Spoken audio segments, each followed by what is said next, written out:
Good morning students. आपल्याला पाहायला मिळतं की मे महिन्यानंतर ज्यावेळेस जून महिना येतो, जून महिन्यात वेगवेगळे वातावरण निर्मिती होते आणि सुंदर असा नाचणारा मोर, काळे ढग पाहून नाचणारा हा मोर, त्याला पाहून काळ्या ढगांना खूप आनंद होतो आणि तो नाचू लागतो. का? कारण की त्याला माहिती असतं की आता कशाचं आगमन होणार आहे, पावसाचं आगमन होणार आहे. पावसामध्ये, पावसाळ्याच्या ऋतूमध्ये वेगवेगळ्या प्रकारचं निसर्गामध्ये परिवर्तन झालेलं आपल्याला पाहायला मिळतं. अशाच आपल्या इयत्ता 7वीच्या पाठ्यपुस्तकातील सप्तरंग या पाठ्यपुस्तकातील कविता क्रमांक 4 पावसाळ्यात खंडाळा ही कविता आज आपण अभ्यासणार आहोत.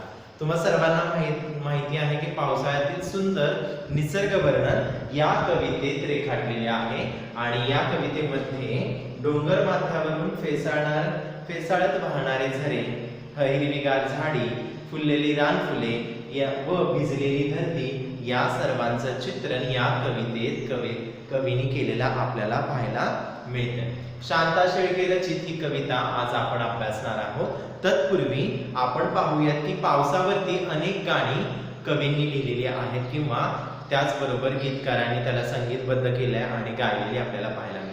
मग तुम्हाला सर्वांना माहिती आहे की ये रे ये रे पावसा तुला देतो पैसा, पुन्हा पावसात वेगवेगळी गाणी आपल्याला पाहायला मिळतात. त्याच्यामध्ये तुम्हा सर्वांना माहिती आहे पावसावरती वेगवेगळी गाणी आहेत. त्याच गाण्यांचंच आणि त्याचबरोबर भरपूर कवींनी निसर्गाचं वर्णन पावसाळ्याबद्दल केलेलं आपल्याला पाहायला मिळतं.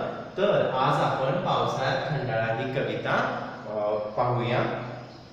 पावसात खंडाळा. आता आपण पाहतो की आपण पावसाळ्या ऋतूमध्ये भरपूर लोकांना फिरायला खूप आवडतं. पावसामध्ये चिंब भिजायला आवडतं, फिरायला आवडतं, निसर्गाचं सौंदर्य पाहायला आवडतं. मग लोक पर्यटनासाठी बाहेर पडतात. मग या ठिकाणी आपल्याला पाहायला मिळते की या पावसाळ्यात कुठे चाललेला हा शांता शेळके कुठे चाललेले आहेत, तर खंडाळ्याला चाललेले आहेत आणि तिथल्या निसर्गाचं वर्णन त्या करताना आपल्याला पाहायला मिळत आहे. सर्व तुम्ही वेगवेगळ्या ठिकाणी जात असत. कोणी लोणावळ्याला जातं, कोणी खंडाळ्याला जाते, महाबळेश्वर किंवा टेकडींवरती, पर्वतांवरती वेगवेगळ्या ठिकाणी लोक जातात आपण पावसाळ्यामध्ये भटकंती करायला, निसर्गाचं सौंदर्य पाहायला. तसंच आज आपण या कवितेला तालासुरात गाऊया सर्वप्रथम आणि मग नंतर ना आपण त्याचं स्पष्टीकरण पाहूया.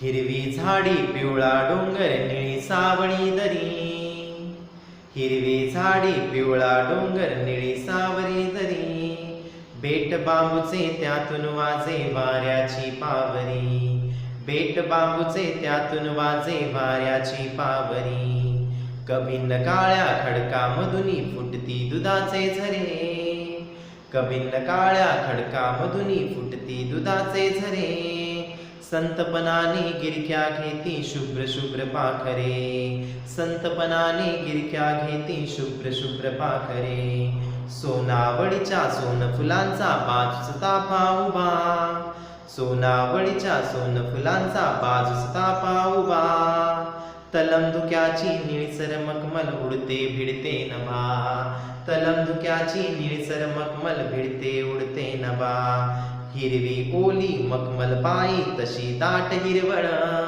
हिरवी ओली मखमल पायी तशी दाट हिरवळ, अंग झाडतो भिजला वारा त्यात नवा दरवळ, अंग झाडतो भिजला वारा त्यात नवा दरवळ, डोल घालुनी जळथेंबाचे तृणपाते डोलते, डोल घालुनी जळथेंबाचे तृणपाते डोलते, शीळ घालुनी रान पाखरू माझ्याशी बोलते, शीळ घालुनी रान पाखरू माझ्याशी बोलते, हिरवी झाडी पिवळा डोंगर निळी सावळी दरी, हिरवी झाडी पिवळा डोंगर निळी सावळी दरी, बेट बांबूचे त्यातून वाजे वाऱ्याची पावरी, बेट बांबूचे त्यातून वाजे वाऱ्याची पावरी, वाऱ्याची पावरी.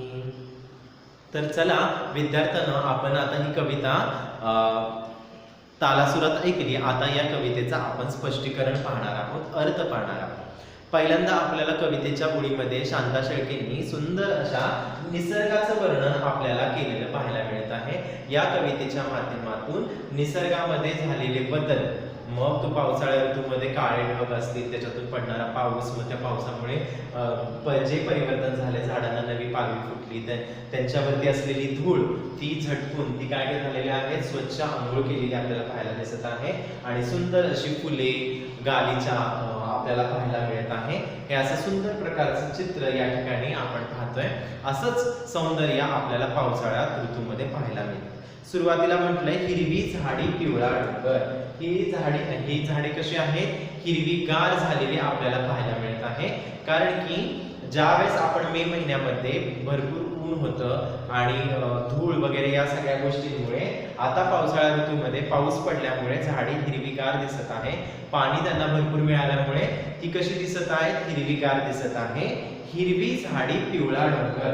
डोंगर कशा प्रकारचे आहेत, पिवळ्या कलरचे आहेत। म्हणजे आपल्याला पाहायला मिळतंय की ज्या मे महिन्यामध्ये झाडं जी आहेत ती सुकण्याकडे चाललेली असतात, त्यांना पाणी कमी पडत असतं, त्याच्यामुळे ती झाडं कमी पिवळी पडलेली असतात किंवा झाडांची जी पानं आहेत किंवा ती झाडं ही एकदम हिरवीगार असतात अशी नाही। मग त्या डोंगरावरती जे गवत आहे ते वाळलेलं आहे, ती झाडं सुकलेली आहे आणि आता त्या पावसामुळे ते काय झालेले आहे, पिवळा डोंगर जो आहे आपल्याला या ठिकाणी दिसत आहे, त्याचं हळूहळू त्याचं हिरव्या रंगामध्ये कसं रूपांतर होतं हे आपण पावसाळ्यामध्ये पाहतो। मग हिरवी झाडी पिवळा डोंगर निळी सावळी दरी। निळा सावळा रंग काय आलेला आहे, दरीमध्ये आपल्याला पाहायला मिळत आहे। कारण की आपण पाहतो की ज्यावेळेस ढग भरून येतात त्यावेळेस सगळीकडे अंधार पसरतो, काळपट रंग येतो, निळा रंग येतो आणि त्या दरीमध्ये सुद्धा या ढगांचं जे प्रतिबिंब आहे ते त्याच्यामध्ये पडलेलं आहे, त्याच्यामुळे ती निळी सावळी दरी आपल्याला या ठिकाणी पाहायला मिळते। दरी म्हणजे काय, दोन डोंगरांच्या मध्ये किंवा डोंगराच्या चहूबाजूने आणि मध्ये जे खोल भाग असतो त्याला दरी असं संबोधलं जात आहे। मग हे तुम्हाला डोंगर दिसतात, या डोंगराच्या मध्ये जी दरी आहे ती झाडांची वगैरे, तिथून ह्या खोलगट भागाला दरी असे संबोधलेले आहे। आता या ठिकाणी पाहायला मिळते, पुढे पाहायला मिळते बेट बांबूचे त्यातून वाजे वाऱ्याची पावरी। आता बांबू म्हणजे आपण पाहतो की बांबू गुढीपाडव्याच्या दिवशी आपण दारासमोर लावतो किंवा बांबूच्या वेगवेगळ्या वस्तू पाहायला मिळतात। मग त्या बांबूचं काय असतं, एक बेट असतं, म्हणजे तिथे कमीत कमी 20, 30, 40 असे बांबू एकत्र असतात आणि ते उंच वाढत असतात, त्याचं ते बेट तयार होतं आणि त्या बेटांमधून वाजे वाऱ्याची पावली। तो वारा काय करतोय, सुन सुन असं या एका ठिकाणाहून दुसऱ्या ठिकाणी जाताना आपल्याला पाहायला मिळतोय आणि तो काय वाजवतोय, पावरी। पावरी म्हणजे बासुरी। जसं कृष्ण बासुरी वाजवतो तसं प्रकारे या ठिकाणी वारा काय आहे, बासरी वाजवत आहे बांबूच्या पेटामध्ये, असं या ठिकाणी कवयित्री सांगताना पाहायला मिळत आहे। त्याचबरोबर पुढे आहे कबिन्न काळ्या खडकामधून फुटती दुधाचे झरे। आता हे कबिन्न काळे खडक, खडक म्हणजे या ठिकाणी जे पर्वत डोंगरावरून ज्या काळ्या रंगाचे जे दगड आहे किंवा डोंगर आहे त्याच्यातून काय होतं की फुटती दुधाचे झरे। दुधाचे झरे म्हणजे या पाण्याला, पावसाच्या ज्या पाण्याला, डोंगरावरून पडणाऱ्या पाण्याला कशाची उपमा दिलेली आहे शांता शेळकेंनी, दुधाची उपमा दिलेली दिसत आहे। कारण की हे पांढरं शुभ्र पाणी काय होत आहे, पुढे पुढे जाताना आपल्याला दिसत आहे। मग हे दुधाचे झरे फुटलेले दिसतात, डोंगरावरून जे पाणी पावसाचं पडत आहे ते डोंगराच्या कपारीमधून, खडकांमधून ते पुढे झिरपत खाली असं आपल्याला येताना पाहत मिळतं आणि ते दुधाचे जणू काही ते दुधाचेच झरे वाहत आहे असं या ठिकाणी कवयित्रींनी कल्पना केलेली आपल्याला पाहायला मिळते। संतपणाने गिरक्या घेती शुभ्र शुभ्र पाखरे। आता आपल्याला पाहायला मिळतं की आकाशामध्ये ही जी पाखरे आहेत, ही शुभ्र शुभ्र पाखरे म्हणजे काय, ही पांढऱ्या रंगाची वेगवेगळ्या प्रकारची जी पाखरे आहेत ती काय आहेत, या आकाशामध्ये स्वच्छंद विहार करत आहे।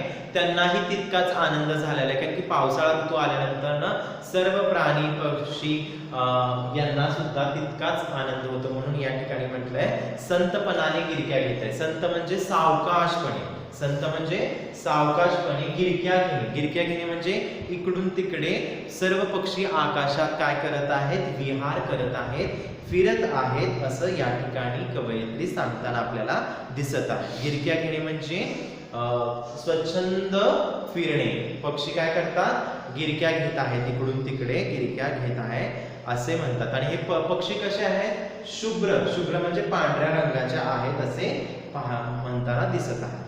सोनावळीच्या सोनफुलांचा बाजूस ताफा उभा. सोनावळीच्या सोनफुलांचा आपण बघतो वेगवेगळी जी फुलं आहेत. आता या निसर्गामध्ये आपल्याला भरपूर अशा झाडांना नवीन पालवी फुटलेली दिसते, फुलांना फुल झाडांना कळ्या आलेल्या दिसतात, फुलं उमललेली दिसतात. असं सुंदर चित्र आपल्याला या पावसाळ्या ऋतूमध्ये आपल्याला पाहायला मिळत असतं. मग या ठिकाणी म्हटलेलं आहे सोनावळीच्या सोनफुलांचा बाजूस ताफा उभा. ताफा म्हणजे गुच्छ, जो फुलं आहेत त्यांचं गुच्छ, त्यांची जी एकत्र येण्याची जे चाफा, वेगवेगळ्या प्रकारचे आपल्याला चाफे पाहायला मिळतात. पिवळा चाफा असेल, पांढरा चाफा असेल, त्याच्यावरती गाणी आपल्याला पाहायला मिळतात की चाफा बोलेना, चाफा चालेना, काही केल्या गंध करेना, अशी वेगवेगळी. आता सोनावळीच्या सोनफुलांचा म्हणजे ही सोनावळीची जी फुलं आहेत त्यांचा चाफा म्हणजे ताफा म्हणजे काय, गर्दी करून ही काय आलेली आहे, एकीकडे उभी आहेत अशी या ठिकाणी आपल्याला पाहायला मिळत आहे. मग सोनावळीच्या सोनफुलांचा बाजूस ताफा उभा, तलम धुक्याची निळसर मखमल.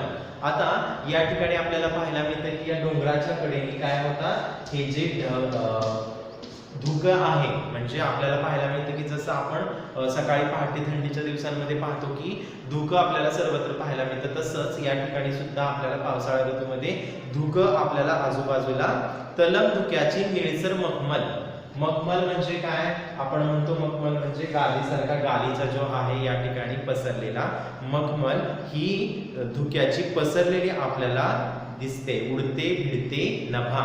नभ म्हणजे आकाश, नभ म्हणजे आकाश, उडताना भिडताना.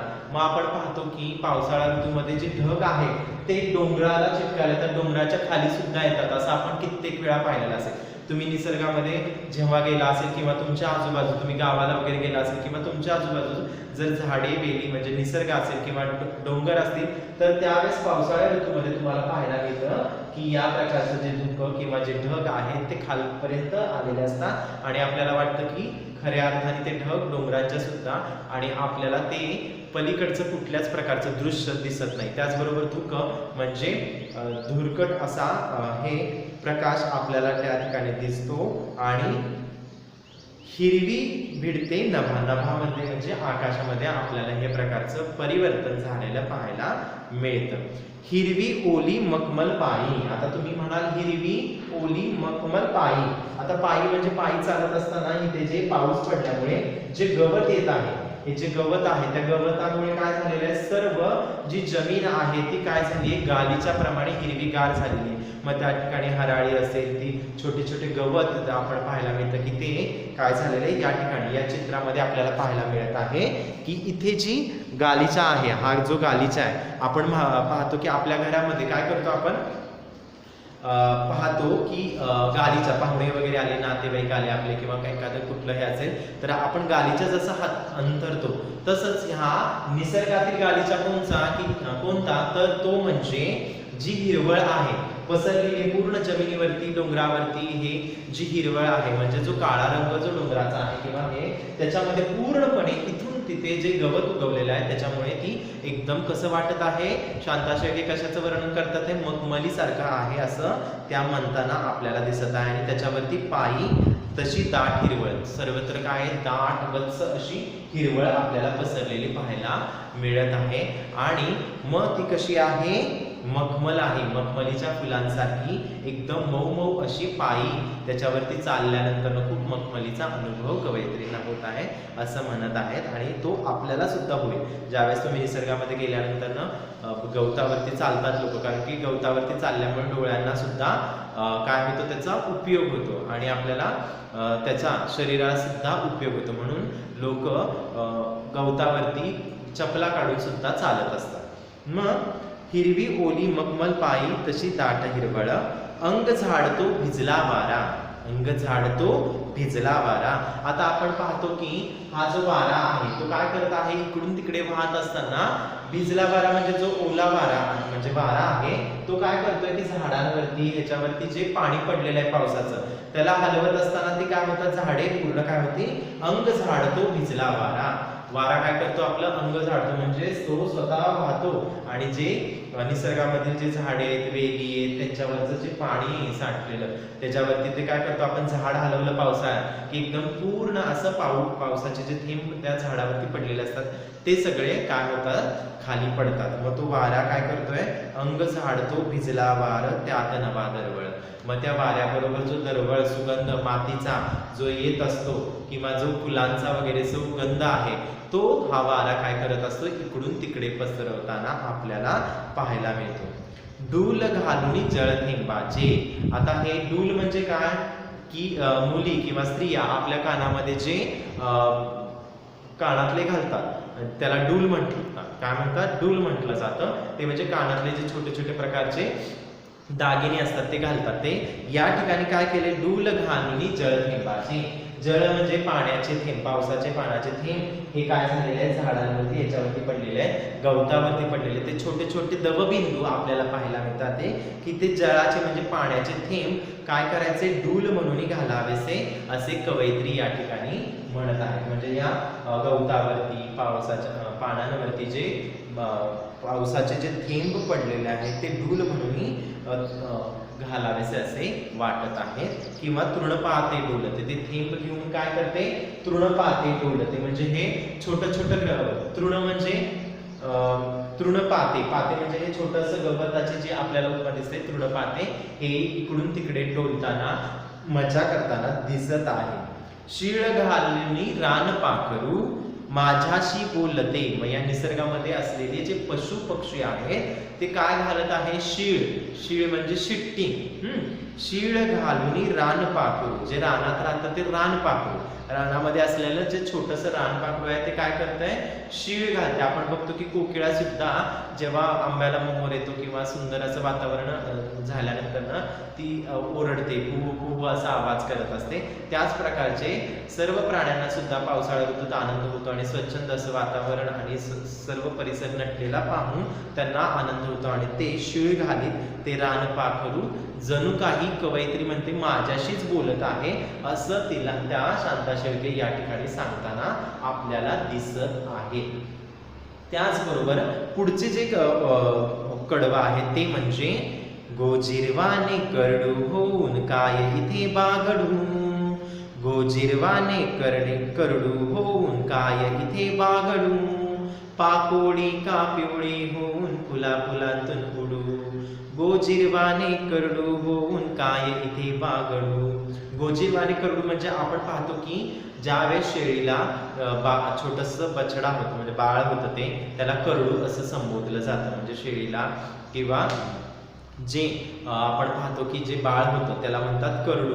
म्हणजे आपण पाहतो की ते शेळीचं जे लहान जे बाळ आहे ते जे काय करडू होऊन काय इथे बागडू. जसं की वासरू, गाईला जे झालेलं वासरू किंवा रेडकू किंवा आपण इथं करडू हे जे काय ते छोटी छोटी असल्यानंतर ते इकडून तिकडे काय होतात त्यांना आनंद होतो. पहा तुम्ही पाहिला असेल गाईच्या पिल्लू म्हणजे वासराला पाहिला असेल, रेडकूला पाहिला असेल, या जे छोटे जे प्राणी जन्माला येण्यानंतर त्यांची सुरुवातीला काय करत असतात, इकडे तिकडे काय होतात, गोजिरवाणी. गोजिर म्हणजे सुंदर असे करडू होऊन काय येते त्या करडू सारखे म्हणजे त्या बाळासारखं छोट्याशा ह्याच्यासारखं या निसर्गामध्ये बागडावंसं वाटत आहे, डोलावंसं वाटत आहे, स्वच्छंद फिरावंसं वाटत आहे. मनाला जो आनंद झालेला आहे तो आनंद व्यक्त करण्यासाठी आम्ही काय करणार आहे ते बागडणार आहे. म्हणजे इकडे तिकडे फिरणार आहे, नाचणार आहे, गाणार आहे, बागडणार आहोत असं या ठिकाणी शांता शेळके आपल्याला इथे पाहताना मिळते. म्हणजे त्या करडूसारखं त्या वासरूसारखं आम्ही इथे काय करणार आहे, आनंद व्यक्त करणार आहे आणि त्यांच्यासारखं इकडून तिकडे पळणार आहे असं शांता शेळके आपल्याला या ठिकाणी सांगताना दिसेल. पाकोळी का पिवळी होऊन फुला फुलातून उडू. पाकोळी म्हणजे फुलाचं जे छोटीशी पाकळी असते तिची पाकोळी होऊन काय करणार आहोत, पाकोळी का पिवळी होऊन फुलातून आम्ही ही जी पाकोळी आहे म्हणजे जसं फुलपाखरू फुलांवरती उडतात, फुलांचे रंग घेऊन जसे इकडे तिकडे उडतात, तसंच आम्ही पाकोळी होऊन सुद्धा या निसर्गामध्ये आनंदाने उडणार आहोत असं या ठिकाणी शांता शेळके सांगताना आपल्याला दिसत आहे. म्हणजेच या ठिकाणी वारा याचा अर्थ होतो पवन, पाखरे म्हणजे खग पक्षी, नभ म्हणजे आकाश, पावरी म्हणजे काय बासरी, पावरी म्हणजेच बासरी असे ह्या शब्दार्थ आहे. पुन्हा एकदा आपण पाहूया की शांता शेळकेंनी सुंदर अशी कविता पावसाळ्यात खंडाळा ही लिहिलेली आहे आणि निसर्गाचं सुंदरतेचं वर्णन या कवितेच्या माध्यमातून कवयित्री आपल्याला सांगताना दिसत आहे असं आपल्याला पाहायला मिळतं. मग या ठिकाणी आज ही कविता याच ठिकाणी संपली. हा भावार्थ मी तुम्हाला सांगण्याचा प्रयत्न केला, तो तुम्हाला समजला असेल आशा व्यक्त करतो. आणि व्यक्तिपरत्वे हा अर्थ वेगवेगळा असू शकतो, परंतु हिरवी झाडी, निळा डोंगर याचं जे सुंदर वर्णन आहे, पावसाळ्याचं जे वर्णन आहे, त्याच्यामुळे झालेल्या बदलाचं वर्णन मी माझ्या परीने केलेलं आहे. आणि ही कविता 2 वेळा वाचा आणि हा व्हिडिओ पहा, म्हणजे ही कविता तुम्हाला खूप छान प्रकारे समजू शकेल. निसर्गाचं जे सौंदर्याचं वर्णन केलेलं आहे या कवितेमध्ये शांता शेळकेने, किंवा अशाच प्रकारचा निसर्ग, पावसाळा ऋतू आहे तर या पावसाळ्या ऋतूमध्ये तुम्हीही अशाच प्रकारचं निसर्गाचं सौंदर्य स्वतःच्या डोळ्यांनी अनुभवण्यासाठी कुठेतरी एखाद्या स्पॉटवरती किंवा ट्रिप तुमच्या घरातल्यांची काढा आणि हे निसर्गाचे सौंदर्य अनुभवा. Thank you so much.